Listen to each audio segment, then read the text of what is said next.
Kirchi.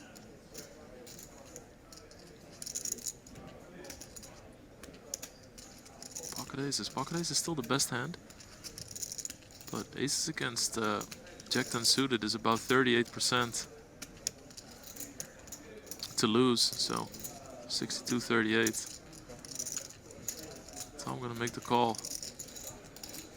I think he's gonna expect the law to raise with hands like 10-8 suited too often. He's gonna limp with those. So Tom is really looking to either hit or maybe attack a few of the lower boards. A board like this is perfect. He has a double gut shot. Exactly. Alright, so look at that. Tom's one has an equity advantage. Pretty crazy. And that's why straight draws are so powerful to bluff. It just shows that if the law would go all in here, Tom could make a call. Of course, you have to wonder if it's worth it to go for a flip. Like I mentioned earlier, you can't just keep taking flips. But he has a significant chip lead, and he's gonna lead out to put pressure on that ace-king, ace-queen range that the law has. It's nice too, because by betting, he's gonna get folds from some hands that do still perform pretty well against him. The law not gonna have it, and Tom is gonna be forced into a call here. Now he has definitely too many chips in the pot to get out, and that's that.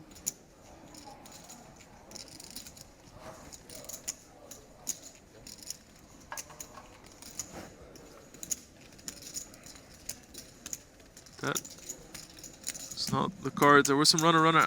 Oh, there it is, the queen. Rough bust for Talal, and Tom Dwan up to 3 million chips. 50-50 there with aces against a straight draw. Gonna make it extra painful when you see that turn. Took away some backdoor 2 pair draws for Tom Dwan.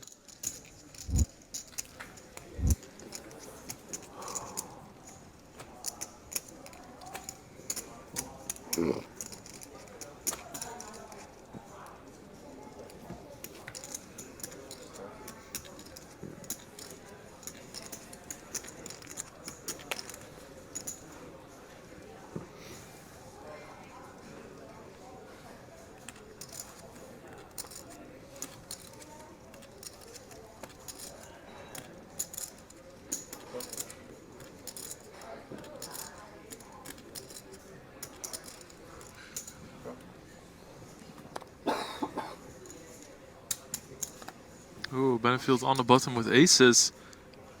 And Mike and Young limps a strong hand under the gun. Ming Jong, we know he doesn't step away from these duels. That's tens. Now, Benefield has 100 antes.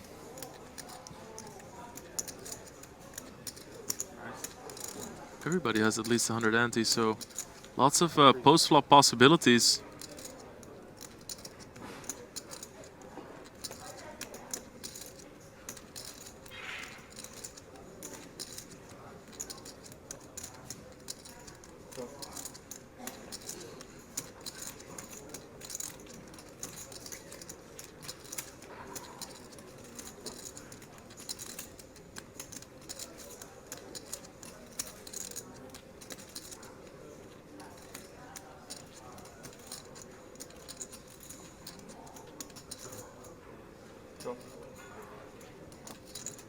Alright, three-way to the flop. There's already more than 1 million in there.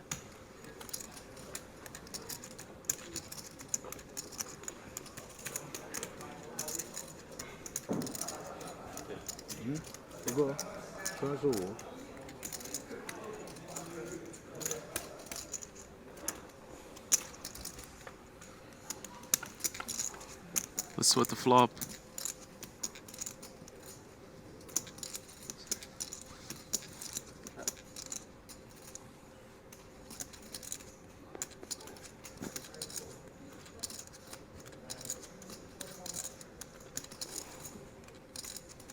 Alright, so we have Wyke and Young. Very favorable flop here. I mean, what a flop for Benefield. He legit has not a care in the world. Well, you know, obviously, apart from short deck cares, because people are always going to have a lot of equity, but in terms of having good flops, This looks really dry.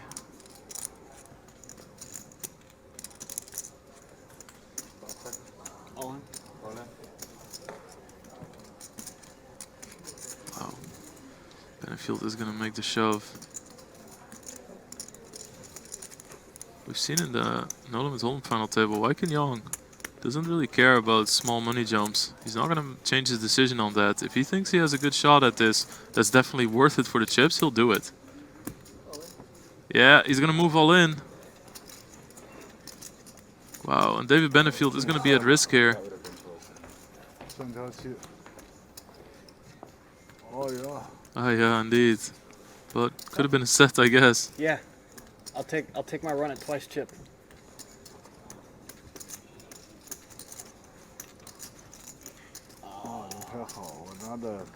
Well, we see Weiken Young, a small favorite. Many chips were already in the pot. Let's see. Oh, and that immediately does it. David Benefield is going to bust in 8th place. What a rough finish for him. 368,000 pounds. I hit 2 of them. Six-handed. Play a million hands. Yeah, it's great. Play half the hands. Get better than that. Wow. Wang Jun continues to pick up strong hands here. Chances to build stack. Let's see what he makes it. Now that he's so deep, he's been limp raising a lot. He's going to call again, so it looks like he's going to keep telling that story. 60. I really like that. It's you see a lot of cash game experience come into play there. Oh my god, Cat's going to be so frustrated when he sees another limp raise. And, you know, people are going to think, wow, whenever Wang Jun limps, he's just going to go all in, which really allows Wang Jun to see flops with 10-8 offsuit, 10-9 offsuit very often.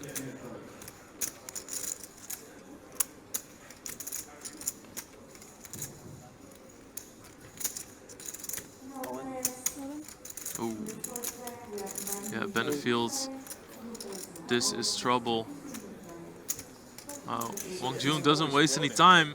It's aces against Jack 10 suited. This is a 4 million pot. It's the biggest pot of the tournament. Winner of this pot will be chip leader of the tournament, and here we see it. 63 against 36%. So Benefield is actually going to win this 1 out of 3 times.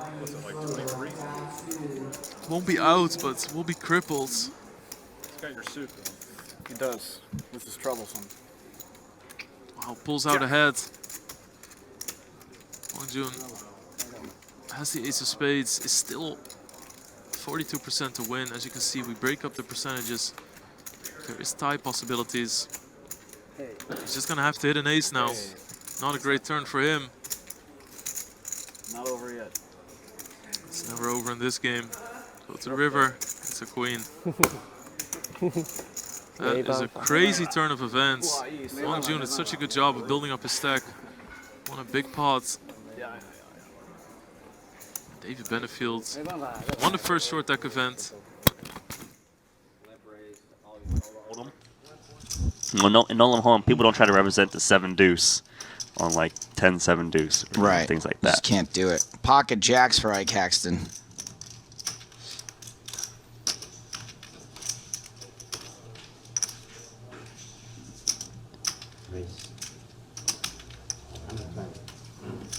Makes it 120,000. No more limping for this guy. Sonheimer with the 7-8. Does have position, but there's a lot of players to act behind him. When Haxton raises from first position, it looks a lot stronger. You know, general players from under the gun, they don't just open bluff from under the gun in this game.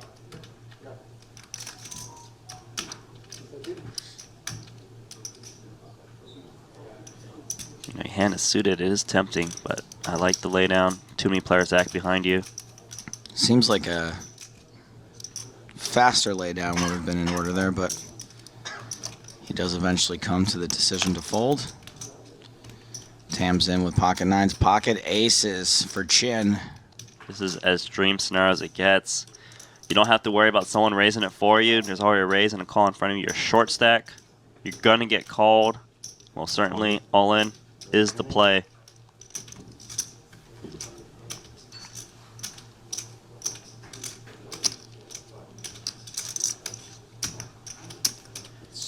just over 500. I don't expect Haxton to fold. 505. He knows his opponent's going to have ace king and ace queen here too often, and he's only a slight dog against those hands. But he's going to have kings and queens and aces often as well, right? Yeah, the good news is, for Haxton at least normally, is combination-wise, you get the ace king and ace queen a lot more than aces, kings, and queens.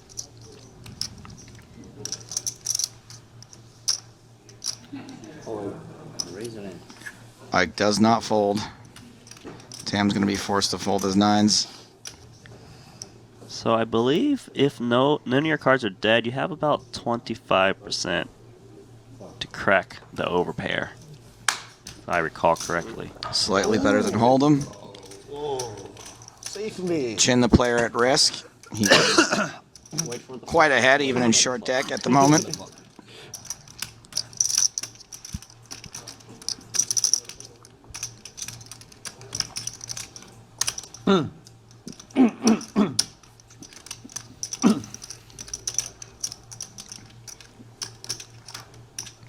Big sweat. 11 players remain.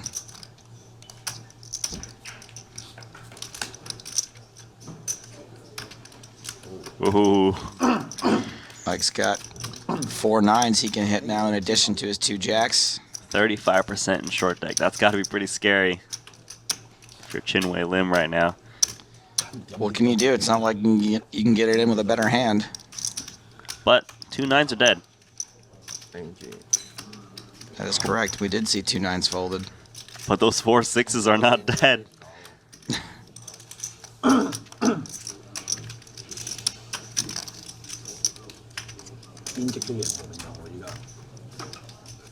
One 9 hits the river anyway. Oh, And that will see the elimination of Wei Lim Chin. man. He was doing so well deep in day 1.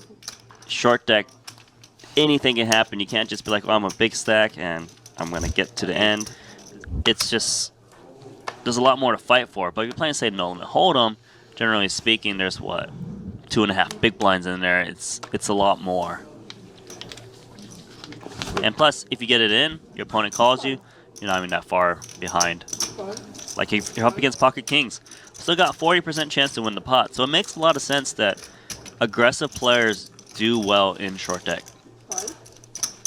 I mean, generally speaking, aggressive players do well in poker. There are very few forms of poker that I've seen where I'm like, oh, look at that passive player. He's doing so well.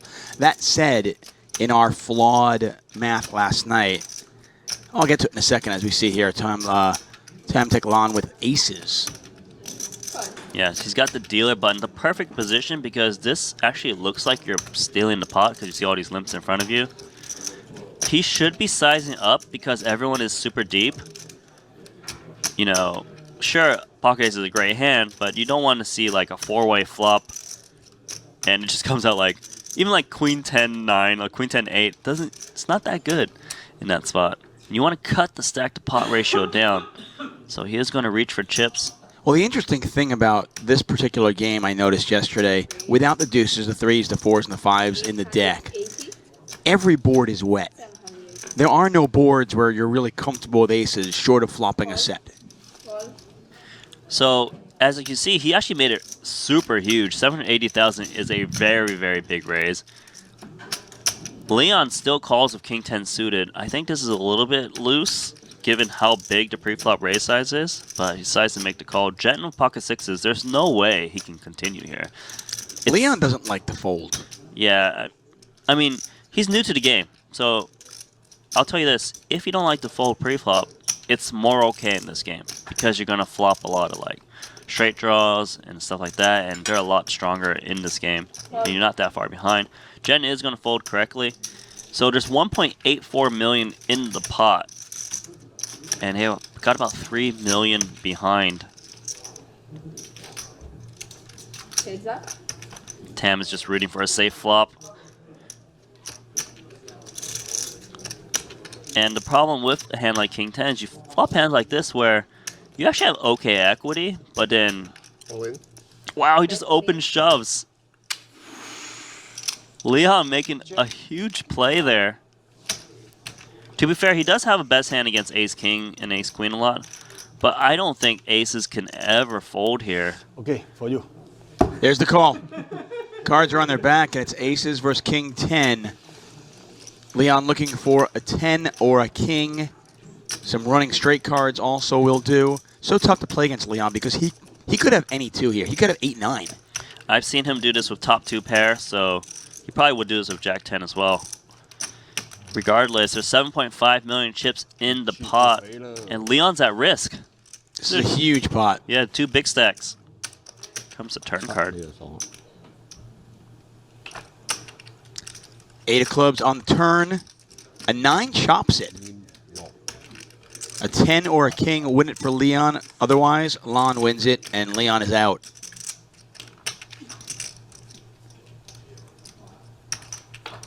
And there's a king. Oh, Wow. damn. What an enormous hand. Just under 7.5 million chips. Lon is down to just 135,000 chips.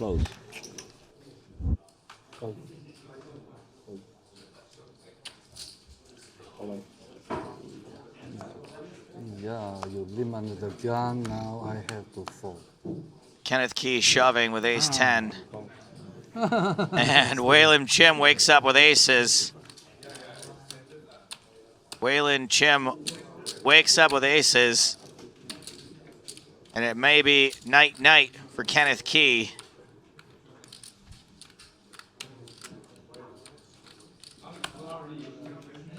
Only an 18% chance he survives. All right, well, King Queen is about as good a flop as he could hope for. 4 jacks will make him a straight. There it is. Staying alive. Yeah, he did your trick, like put on the shoes now. Ace, ace, ace. We're missing one more ace to make it perfect. Should be like a 20-minute penalty.